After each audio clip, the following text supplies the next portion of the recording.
आज जो हम लोग को क्वेश्चन पढ़ना है, हमको बहुत सारे क्वेश्चंस देखने हैं और आज का बहुत इम्पोर्टेंट सेशन है। और आज जो है हम लोग देखेंगे कि कौन कौन से, हम पहले सबसे पहले इंटरेक्टिव मोड खुला हुआ है, स्क्रिप्ट मोड ओपन कर लेते हैं। और इसमें कल हम लोगों ने देखा था वैल्यू को चेंज करने के लिए स्वैप, दो वैल्यू को स्वैप करने के लिए हमने प्रोग्राम देखा था, दो प्रोग्राम देखा।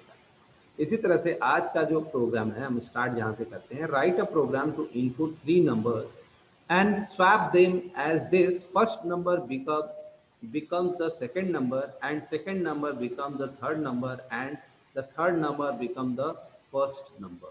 ठीक है, यानी write a program to input three numbers, यानी थ्री नंबर को हमको इनपुट करना है और इस तरह से स्वैपिंग करनी है कि जो फर्स्ट नंबर की जो वैल्यू होगी, ठीक है, the first number become the second number. जो फर्स्ट नंबर होगा वो क्या बन जाएगा, वो बन जाएगा second number and the second number become the third number. यानी जो फर्स्ट नंबर होगा वो सेकेंड नंबर चला बन जाएगा। यानी अगर मान लो ऐसे लिखा हुआ है, फर्स्ट नंबर हमारा 2 है, सेकेंड नंबर 4 है, मान लेते हैं सेकेंड नंबर 4 है और थर्ड नंबर सेकेंड नंबर 4 है और थर्ड नंबर हमारा मान लो 8 है। ठीक है, तो अब हमारे स्वैपिंग के बाद क्या होगा, आफ्टर स्वैप क्या होगा, ये जो नंबर जो फर्स्ट नंबर है वो बन जाएगा सेकंड नंबर। यानी जो फर्स्ट नंबर है, यानी ये जो सेकंड नंबर है, फर्स्ट नंबर है वो बन जाएगा सेकंड नंबर 2 बन जाएगा। फिर ये वाला बन जाएगा, ये 2 बन गया, ये हमारा थर्ड नंबर बन जाएगा 8 वाला। और जो फर्स्ट नंबर है वो हमारा ये जो, सॉरी ये गलत हो गया, यहाँ पे ये जो बनेगा दैट इज 4 बन जाएगा, ये 4 बन जाएगा। और जो फर्स्ट नंबर बनेगा वो हमारा बन जाएगा लास्ट। इस तरह से आपको बनाना है, इसको स्वैप करना है। आफ्टर स्वैप ये इस तरह से वैल्यू आ जाए। ठीक है, तो write a program to input three numbers and swap them as this first number become the second number. यानी जो फर्स्ट नंबर था वो अब क्या बन जा रहा है, जो फर्स्ट नंबर 2 था वो अब बन रहा है second number and the second number become the third number. और जो सेकेंड नंबर था वो हमारा बन गया third number and the third number become the first number. और जो 8 था वो हमारा फर्स्ट नंबर बन गया आफ्टर द स्वैपिंग। तो इसके पहले हमने दो नंबर को स्वैप किया था, अब इस प्रोग्राम में हम तीन नंबर को स्वैपिंग करेंगे। किसी भी तरीके से आप करिए, कोई दिक्कत नहीं, कोई इशू नहीं। ठीक है, अब देखिए इसको जब बनाते हैं, इस तरह के प्रोग्राम को जब बनाते हैं तो सबसे पहले तीन नंबर को हमको इनपुट करना पड़ेगा। X is equal to int, क्योंकि हम जानते हैं इंटीजर है, और यहाँ पे लिखेंगे इनपुट, वही message, inter the value of x. कोई दिक्कत किसी को क्वेश्चन समझने में, एनी प्रॉब्लम? इंट, इंट हम क्यों लगा रहे हैं बेटा? सर क्योंकि हम लोग नॉन फ्रैक्शनल वैल्यू पुट करने हाँ वाले हैं। हाँ हाँ, नॉन फ्रैक्शनल वैल्यूज को क्या करने वाले हैं, एंटर कराने वाले हैं, वैल्यू ऑफ वाई। ठीक, अब z is equal to int और फिर हो जाएगा इनपुट डबल कोट्स में द वैल्यू ऑफ जेड, बेटा जेड की वैल्यू एंटर करो। ये तीन नंबर एंटर हो गया। अब इन तीन, हाँ बेटा बोलिए। एंटर द वैल्यू, आप चाहो तो यहाँ पे फर्स्ट नंबर भी लिख सकते हो, कोई जरूरी नहीं है एक्स ही लिखो, यहाँ पे लिख दो enter the value of first number, ऐसे लिख दो। Enter the value of second number, ठीक है, और यहाँ चाहो तो आप लिख दो enter the value of third number. इस तरह भी आप कर सकते हैं, ऐसे भी दे सकते हैं, first number second number third number, इस तरह से आप कर सकते हैं। ठीक है, ये मैसेज, ये तो मैसेज आएगा, एज अ मैसेज आएगा यूजर के पास। अब यहाँ पे करना क्या है हमको, ठीक है, तो अब अगर हम चाहो तो प्रिंट कराना चाहो तो प्रिंट करा दो, प्रिंट वैल्यू को चाहो तो प्रिंट भी करा दो, डबल कोट्स में ओ आर ओरिजिनल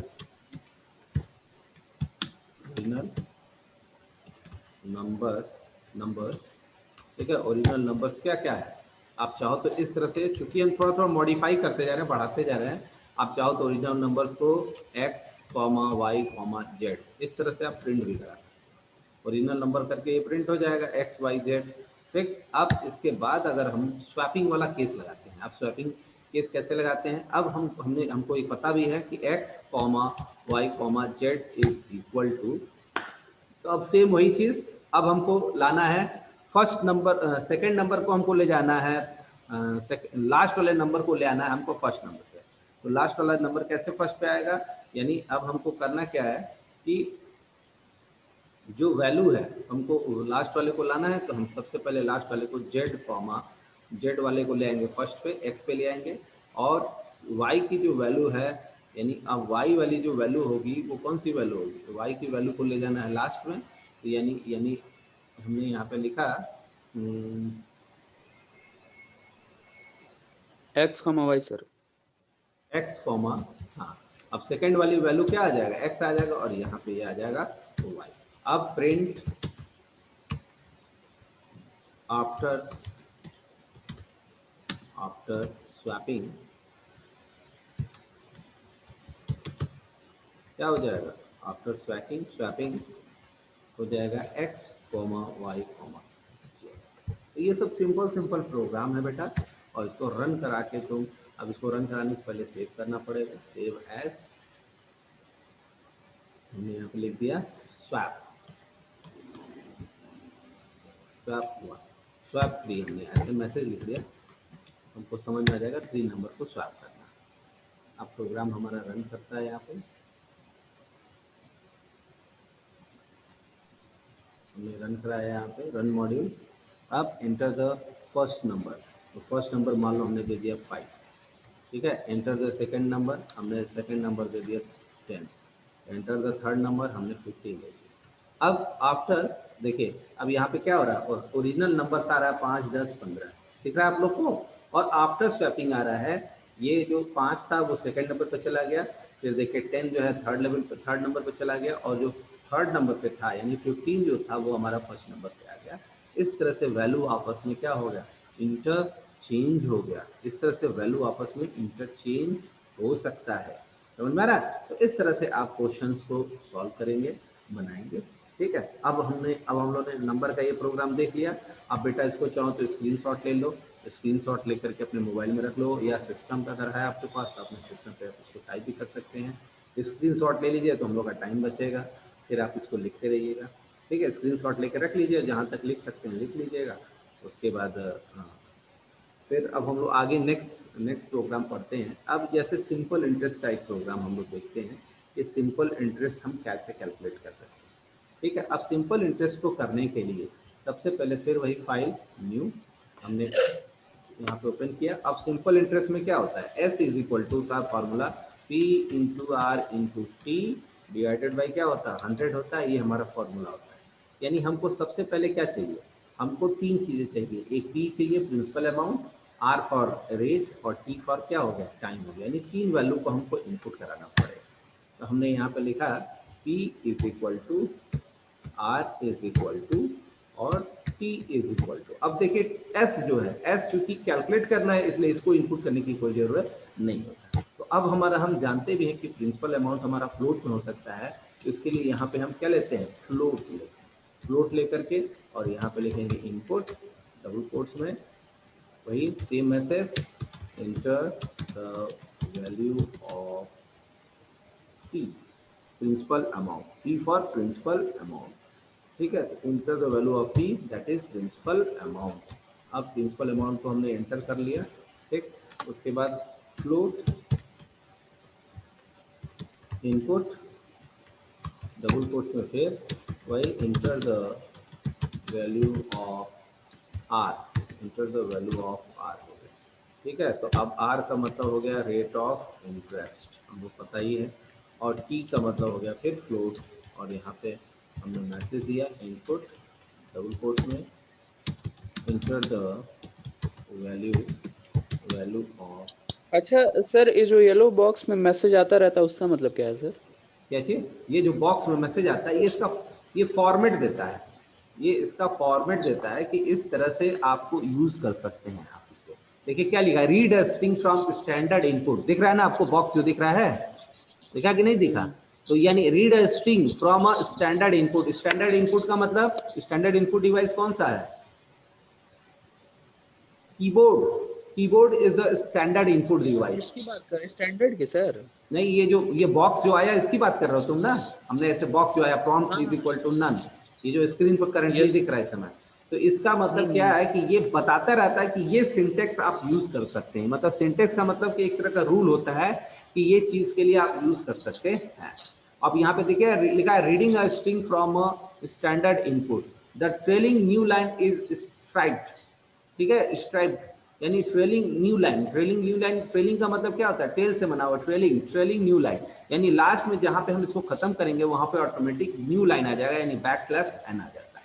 ठीक है, तो यानी अब पी आर टी एक तरह का मैसेज होता है कि ये चीज आप यूज कर रहे हैं, उसका सिंटेक्स बताता है P R T.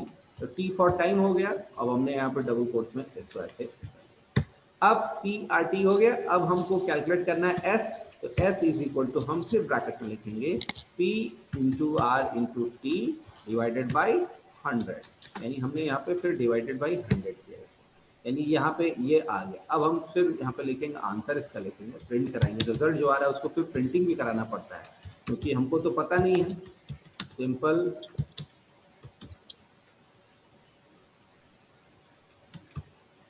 Simple interest क्या हो जाएगा, कॉमा हो जाएगा, एस में वो वैल्यू आ गई। ठीक है, अब इसको फिर रन कराओ, तो अब रन कराने के पहले इसको सेव करना पड़ेगा, या हम डायरेक्ट रन पे करते हैं, वो सेव करने के लिए पूछेगा।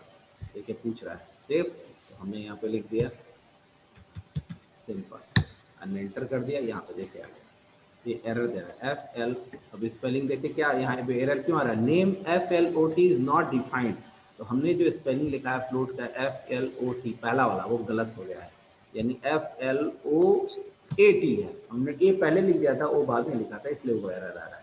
तो अब हमने फिर इसको रन कराया, F5 प्रेस किया, तो यहाँ पे फिर मैसेज आ गया। अब inter the value of P, अब पी की वैल्यू को पूछ रहा है, तो हमने पी की वैल्यू को 1000 एंटर कर दिया, फिर एरर आ गया। फिर एरर कहाँ पे है, F L O A T float. अच्छा, फिर से हमको इसको रन कराना पड़ेगा।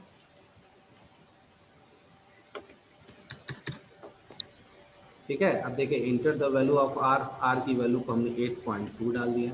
ठीक है, टाइम को हमने 9.6 डाल दिया, इंटर कर दिया यहाँ पे। अब देखिए simple interest is equal to 787.2, यानी ये सिंपल इंटरेस्ट इस तरह से ये क्या हो जा रहा है, कैलकुलेट हो जा रहा है।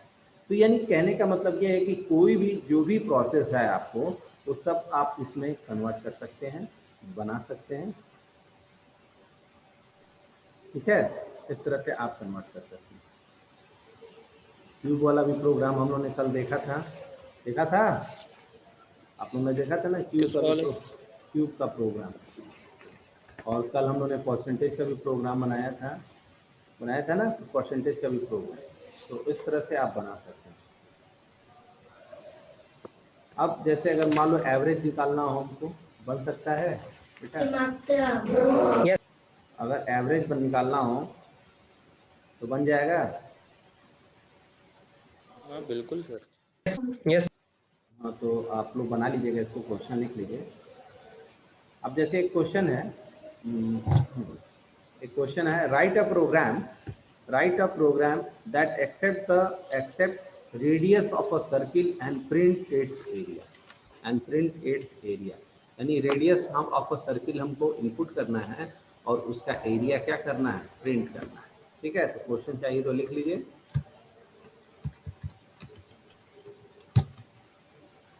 Write a programme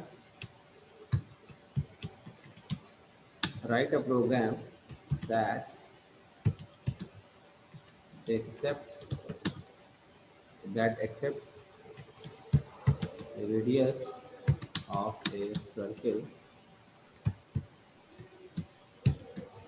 radius of a circle and print is,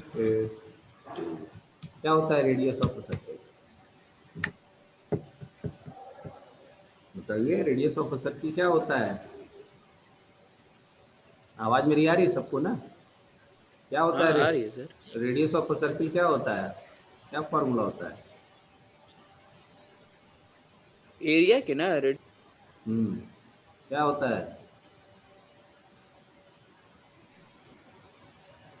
चलिए,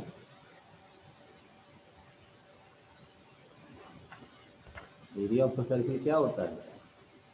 सर पाई आर स्क्वायर। आवाज आ रही है सर आपको? आवाज आ रही है। रेडियस ऑफ सर्किल क्या होता है? Pi R pi R square sir. Square होता है। ठीक है, तो अब कीबोर्ड में तो माइक पाई, बंद है सर, बोले जा रहा है। हाँ, area of circle is equal to होता है पाई आर स्क्वायर। ठीक है, तो पाई आर स्क्वायर होता है, तो पाई पाई का मतलब होगा 3.14 इंटू पाई आर स्क्वायर, यानी यहाँ पे फिर आर आर स्टार क्या होता है? आर होता है।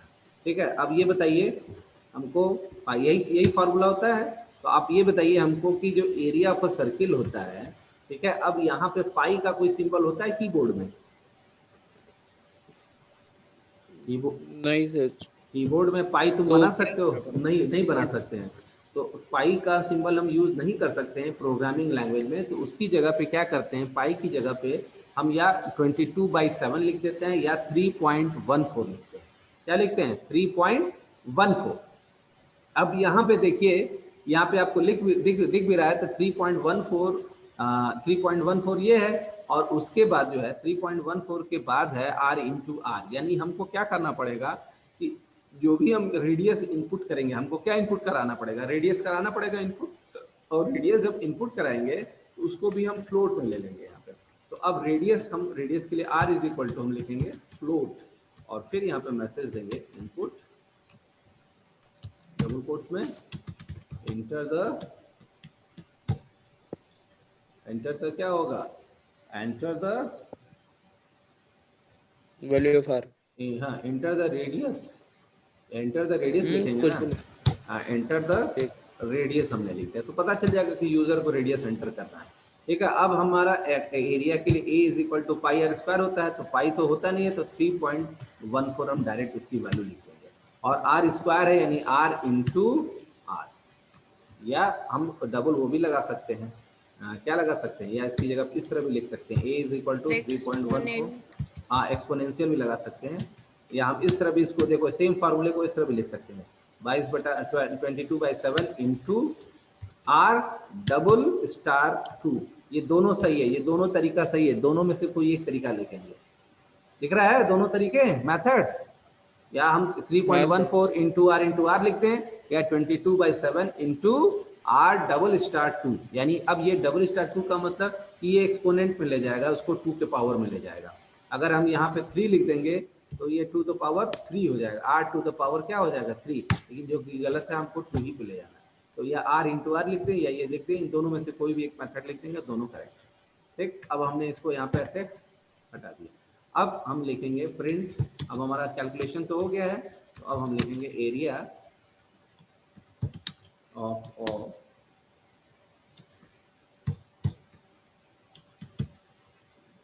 CLE circle is equal to क्या हो जाएगा? Comma CLE sir. ए हो जाएगा, और यहाँ पे इसको फिर प्रिंट करना देंगे। ठीक है, अब इसको रन कराओ, सेव करेगा।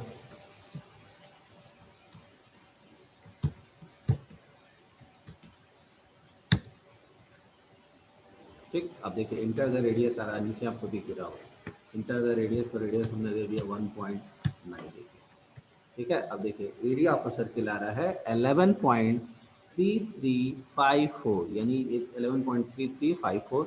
उसको एक्सपोनेंट में डाल करके एंटर करके और वैल्यू को कैलकुलेट कर। आ रहा समझ में? Yes sir. ठीक, हाँ बेटा, इसको भी आप स्क्रीनशॉट इसका ले लीजिए, रेडियस ऑफ सर्किल का। ये सब सिंपल प्रोग्राम है। ठीक है, अब एक क्वेश्चन अब हम लोग और बनाने जा रहे हैं, एक प्रोग्राम। उसमें हमको करना क्या है कि जैसे जो बार बार एक्सपोनेंट की वैल्यू आ रहा है कि 2 स्क्वायर है या क्यूब है, तो अगर हम एक यानी एक हमारा उसमें बेस होता है और एक एक्सपोनेंट होता है। तो अगर हम यूजर से एंटर करा लें कि तुमको बेस कितना चाहिए और कितने एक्सपोनेंट में कहाँ तक चाहिए तुमको, तो हम उसका उतने टाइम तक का एक्सपोनेंट निकाल सकते हैं। जैसे मान लो किसी यूजर ने एंटर कर दिया बेस 2 हो और उसका एक्सपोनेंट हमको चाहिए 10 चाहिए, तो 2 टू पावर 10 की क्या वैल्यू आएगी उसको भी हम कैलकुलेट कर सकते हैं। कैलकुलेट कर सकते हैं कि नहीं कर सकते हैं? जैसे जनरली हम लोग 2 टू पावर 2 3 तक का ही कैलकुलेट करते हैं, लेकिन यूजर से हम एंटर करा लें कि उसका एक्सपोनेंट का रेडियस सॉरी बेस कितना होगा और उसका एक्सपोनेंट कितना होगा, दोनों वैल्यू हम यूजर से एंटर करा रहे हैं। ठीक है, तो दोनों वैल्यू बेस और एक्सपोनेंट को अगर हम यूजर से एंटर करा के प्रिंट कराएंगे तो प्रोग्राम हमारा कैसे बनेगा, बन जाएगा। यूजर से एंटर कराना हमको बेस को और उसका एक्सपोनेंट भी, और हमको कैलकुलेट करना है कि क्या रिजल्ट आएगा। इस तरह के क्वेश्चंस बन सकते हैं। Yes sir. हाँ सर बन सकता। जो बना लेगा बेटा वो बनाए, और नहीं तो फिर हम तो बता ही रहे हैं यहाँ पे। ठीक है, जिसको बनाना है वो तुम लोग बना के भी बेटा एक बार दिखाओ, देखो बना करके हमको व्हाट्सअप करो मोबाइल पे। ठीक है, फिर हम भी बना ही रहे हैं। अब जैसे मान लीजिए इसमें बनाना है तो हमको सबसे पहले एक चाहिए वेरिएबल चाहिए x to the power y, अगर हमको ले आना है तो सबसे पहले x चाहिए। तो x को हम किस में डिक्लेयर करेंगे, फ्लोट में। x को किस में डिक्लेयर करेंगे, फ्लोट में, क्योंकि नहीं फ्लोट नहीं, x को हम डिक्लेयर कर सकते हैं, हाँ फ्लोट में भी डिक्लेयर करेंगे। हमने फ्लोट में x को डिक्लेयर कर लिया और यहाँ पे लिखा enter the base value, enter the base value, यानी वो ये बेस वैल्यू को एंटर कराएगा। और y में हम एंटर कराएंगे float input, enter the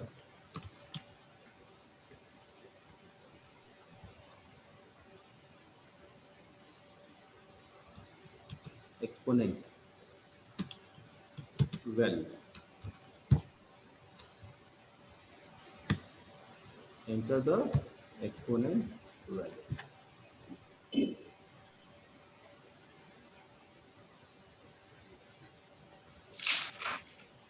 enter the exponent value। ठीक, अब हमको निकालना है पावर, निकालना है तो हम power p is equal to क्या लिख देंगे, x double star y, simple. अब print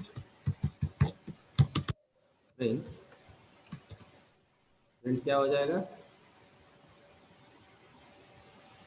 inter the value power, enter power ऐसे भी लिख सकते। हाँ हाँ, तो रिजल्ट ऐसे लिख देते हैं,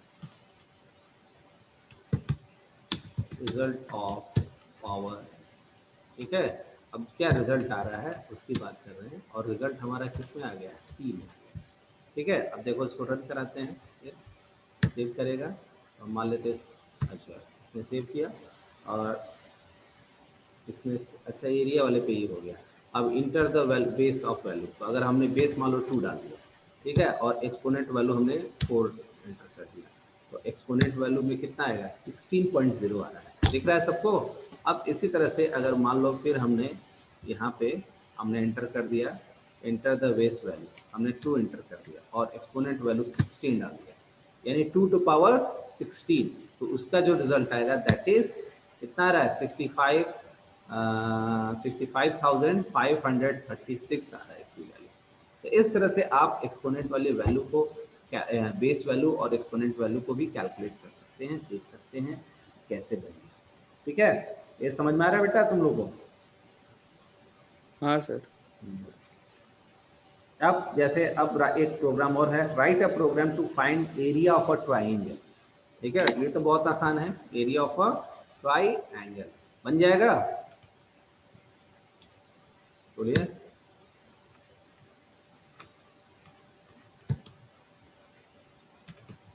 write a program, write a program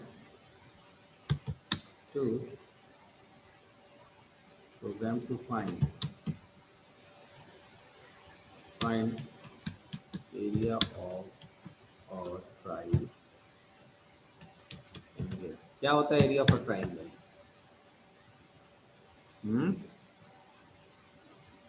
sir half base into height sir. Half, पर कौन से ट्रायंगल की इसमें कौन सी ट्रायंगल की बात करेंगे सर हम लोग? कोई भी ट्राइंगल, ट्राइंगल तो ट्राइंगल ही होता है, उसकी कौन सी ट्राइंगल क्या है? तो वही कर लीजिए फिर। क्या होता है एरिया, क्या होता है ट्राइंगल का? Sir half into base into height. बोले तो sir half into base into height, यानी हमको बेस और हाइट को क्या करना पड़ेगा, एंटर कराना पड़ेगा। तो हाफ के लिए हाफ कैसे लगेगा 1/2 इंटू बेस इंटू हाइट, तो बेस के लिए b और हाइट के लिए हमने h ले लिया, तो हाफ तो लगेगा नहीं, तो हाफ की जगह पे 0 पॉइंट क्या लिखेंगे 5 लिखेंगे, हाफ की जगह पे क्या लिखेंगे 0.5, तो b इज इक्वल टू, अब फिर इसमें बेस है तो क्या आएगा फ्लोट, हम अपने मतलब हमारा मेन ये है टारगेट कि हम अपने हिसाब से हम फ्लोट या इंटीजर को लगाते हैं, ठीक है। अब फ्लोट हमने फिर लिखा इनपुट और फिर यहाँ पे लिख दिया हम लोगों ने enter the value of base, ठीक है, और h is equal to float input, फिर वही is enter the value of height, clear, enter the value of क्या हो जाएगा हाइट, इस तरह से हो गया। अब एरिया हमको कैलकुलेट करना है, तो a is equal to 0.5 into b into H, ठीक है। अब तुम चाहो तो यहाँ पे ब्रैकेट भी लगा सकते हो, ब्रैकेट लगाने का फायदा ये होता है कि पहले हम b और h को मल्टीप्लाई कर देंगे, यानी इसका वही बोर्डमास रूल लगाते हैं, तो यानी बोर्डमास रूल में यहाँ पे इसका जो प्रेसिडेंस है वो हाई हो गया, तो 0.5 एस्टेक b इंटू एच, यानी बोर्डमास लग गया, यानी b और h ब्रेथ और सॉरी जो भी वैल्यू थी वो पहले क्या हो जाएगी, पहले बेस और उसकी जो हाइट होगा दोनों आपस में मल्टीप्लाई होके फिर 0.5 से क्या हो जाएंगे मल्टीप्लाई हो जाएंगे, फिर हम यहाँ पे प्रिंट लिखेंगे, प्रिंट एरिया ऑफ ट्राई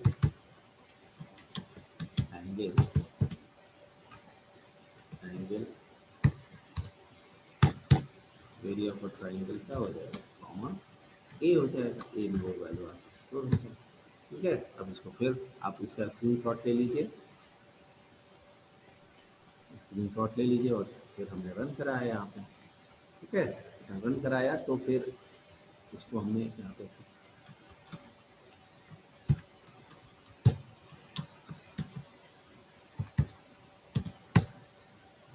तो देखिए आ गया, इंटर द बेस वैल्यू हमने 6 दे दिया, 6.2 दे दिया, हाइट उसकी दे दिया 4.9 दे दिया, हमारा जो एरिया ऑफ ट्राइंगल आ रहा है 15.19000000, लास्ट में हमारा क्या आ जा रहा है 1 आ जा रहा है, यानी इतना लंबा इसका वो कैलकुलेट है, ठीक है। तो इस तरह से आप इसको यूज़ कर सकते हैं, एरिया ऑफ ट्रायंगल भी निकाल सकते हैं, ठीक है। आपके बुक में चैप्टर 7 के एक्सरसाइज में बहुत सारे क्वेश्चन दिए हुए हैं प्रोग्राम बनाने के लिए। अब जैसे लिखा है क्वेश्चन और write a program to compute simple interest and compound interest, write a program to input a number and print its first 5 multiplies, ठीक है, मल्टीप्लाइज आप बना सकते हैं। इस तरह से ये बेटा हम लोग एक तरह का प्रैक्टिस करा रहे हैं कि आप कोई भी प्रोग्राम है, जो भी चीज़ें आपके मन में आप उसको प्रोग्रामिंग के फॉर्म में आप क्रिएट कर सकते हैं, बना सकते हैं, देख सकते हैं, और जो चीज़ें आप जैसे बार बार आपको कैलकुलेशन करना पड़ रहा है इसका, आपको वो चीज़ आप प्रोग्रामिंग के फॉर्म में भी बना सकते हैं, प्रोग्राम बना करके उसका स्टोर कर लीजिए, जब आपको ज़रूरत हो उस प्रोग्राम को चलाते हैं, जितनी बार चाहें आप उतनी बार उस प्रोग्राम को रन कराएंगे, आराम से रन करेगा। हाँ बेटा बोलो। तो ये हम लोगों ने देख लिया है क्वेश्चंस, बहुत कई सारे क्वेश्चंस को देखा है। अब इस बार जो एग्जाम के पैटर्न में हम बता दें कि कुछ थोड़ा सा हम मॉडिफाई करेंगे, थोड़ा सा चेंजेस करेंगे, और प्रोग्रामिंग भी आएगा, और उस प्रोग्रामिंग के साथ साथ कुछ जैसे आपको एरर फाइंड करने के लिए आएगा कि कहाँ पे एरर है, आप कहाँ पे एरर है उस एरर को आपको फाइंड करना रहेगा। जैसे कोड लिखा है, ठीक है, अब जैसे मान लो यही प्रोग्राम है, ठीक है, अब हमने यहाँ पे हमने क्या किया कि इस तरह से दे दिया, हमने ऐसे लिख दिया प्रोग्राम, ठीक है, यहाँ पे हमने ऐसे लिख दिया, ठीक, और ये तो हटा ही देते हैं इसको। अब जैसे यही ये आपने ले लिया था स्क्रीनशॉट है ना इसका, अब जैसे यही प्रोग्राम है, ये कोड है, अब ये हम कहेंगे कि find the error in following code. अब बताओ इसमें कहाँ कहाँ एरर है इस कोडिंग में, बोलिए बताइए। अब वही सर वहाँ पे एक सबसे अगर हम पहले वाले स्टेप में बेटा एक मिनट, अगर इसको देख लो पहले, अब हम रन कराएंगे इस कोडिंग को, तो यहाँ पे दे रहा है एरर, दे रहा है, लिखा है ना EUL while scanning string letters, ठीक, तो अब यहाँ पे एरर दिखा रहा है ये, ठीक है, तो अब यहाँ पे आपको फाइंड करना रहेगा, जैसे ऐसे कोड दिया रहेगा, अब कहेगा, आपसे पूछा जाएगा, हेलो आवाज मेरी आ रही है सबको ना, तो आपसे पूछा जाएगा हाँ इसमें कहाँ पे एरर है बेटा, तो आप इस एरर को सही करिए, तो आपको इसको एरर को सही करना पड़ेगा। तो पहला एरर कहाँ पे है, अगर हम पहली लाइन को देखते हैं तो सबसे पहले यहाँ पे पहला, हाँ तो डबल इक्वल, तो डबल इक्वल क्या करता है, ये कंपैरिजन ऑपरेटर है, ये कंपेयर करता है, तो कंपैरिजन तो है नहीं, यहाँ पे असाइनमेंट है, जो भी वैल्यू कीबोर्ड से इनपुट होगा वो असाइन हो जाएगा बी में, तो इसलिए एक सिंगल इक्वल रहेगा। उसके बाद दूसरा एरर क्या है, इसी लाइन में है कि enter the value of base, यानी यहाँ पे तो डबल कोट्स दिया हुआ है, ये तो मैसेज होता है ना, ये डबल कोट्स में जो भी चीज लिखते हैं मैसेज, तो यहाँ पे स्टार्टिंग वाला मैसेज हो गया, लेकिन एंड वाला मैसेज हम लोगों ने नहीं लगाया, तो यानी एक डबल कोट्स रहेगा। ठीक, उसके बाद यहाँ पे जब देखेंगे तो फ्लोट के बाद एक ओपनिंग ब्रैकेट है, फिर इनपुट के बाद एक ओपनिंग ब्रैकेट है, यानी दो इनपुट ओपनिंग ब्रैकेट है कि नहीं है, तो इसी हिसाब से हमको उतनी जितने ओपनिंग ब्रैकेट होंगे उतनी क्लोजिंग ब्रैकेट हमको लगाना पड़ेगा। तो एक यहाँ पे देखिए एक एरर यहाँ पे हो गया, तो इसी पहली लाइन में 3 एरर मिल गया हमको, पहला वाला डबल इक्वल, दूसरा वाला ये डबल कोट्स और तीसरा ब्रैकेट, 3 मिल गया, तो यानी इन तीनों को आपको सही करना है। उसके बाद चौथी लाइन में आएंगे, float is equal to input, यहाँ पे कोई एरर है नहीं है, हो सकता है वो एरर इस तरह से भी हो, यानी हमने स्मॉल की जगह पे कैपिटल भी लिख दिया, हाँ तो कैपिटल आई, तो ये भी एक एरर ही है, ये भी एक एरर का सीरीज है, यहाँ पे भी एरर आएगा, क्योंकि हम जानते हैं कि जो भी कीवर्ड होते हैं वो सब स्मॉल लेटर्स में लिखे जाते हैं। ठीक है, तो यहाँ पे ये भी एरर हो गया, इस तरह से हो गया। अब यहाँ पे जब आएंगे तो हमने, अब मान लो यहाँ पे कोडिंग हमारी ऐसे ना लिख करके हमने ऐसे लिख दिया, किसी ने ऐसे लिख दिया ए, तो क्या ये सही है कि गलत है, बताइए। यहाँ इस तरह से लिखा गया है, ये वाली लाइन को हमने इस तरह से लिख दिया, ये सही है कि गलत है, बताइए इसको। रॉन्ग है। रॉन्ग है, क्यों रॉन्ग है सर? क्योंकि ये पहले लिखा हुआ है और वो उस पे इम्प्लीमेंट नहीं, बेटा असाइन नहीं करता, हाँ इसलिए रॉन्ग है, क्योंकि हमेशा right hand side value assign होती है किसमें, लेफ्ट हैंड साइड, यही ना होता है।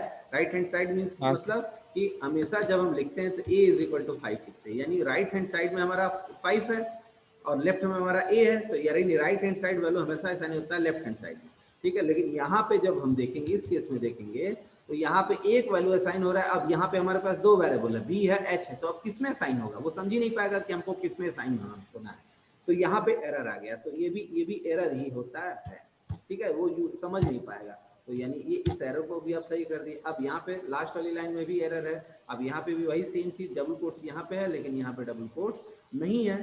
ठीक है, लेकिन अब हमको ये मैसेज के फॉर्म में चाहिए और फिर यहाँ पे कॉमा छूटा हुआ है, तो इस तरह से आपको क्वेश्चंस आएंगे, एरर फाइंडिंग के भी क्वेश्चन आएंगे, आपको हो सकता है एरर बताना रहेगा, हम इस बार देंगे 1-2 क्वेश्चन देंगे और आपको देखना रहेगा कि कहाँ पे एरर है, इस तरह से भी क्वेश्चन आ सकते हैं एग्जाम में। ठीक है, तो आज के लिए इतना ही रहने दिया जाए, और समय भी, टाइम भी हो गया, ओवर हो गया बेटा। और बेटा जो कॉपी नहीं ले गया, मटेरियल नहीं ले गया, वो बेटा आके मटेरियल ले ले, जिसकी फीस ड्यू है बेटा वो फीस भी अपना जमा कर ले, क्योंकि बिना फीस जमा किए मटेरियल नहीं मिलेगा। ठीक है, आज के लिए इतना ही रहने दिया जाए, फिर मिलते हैं हम लोग कल। Thank you for watching.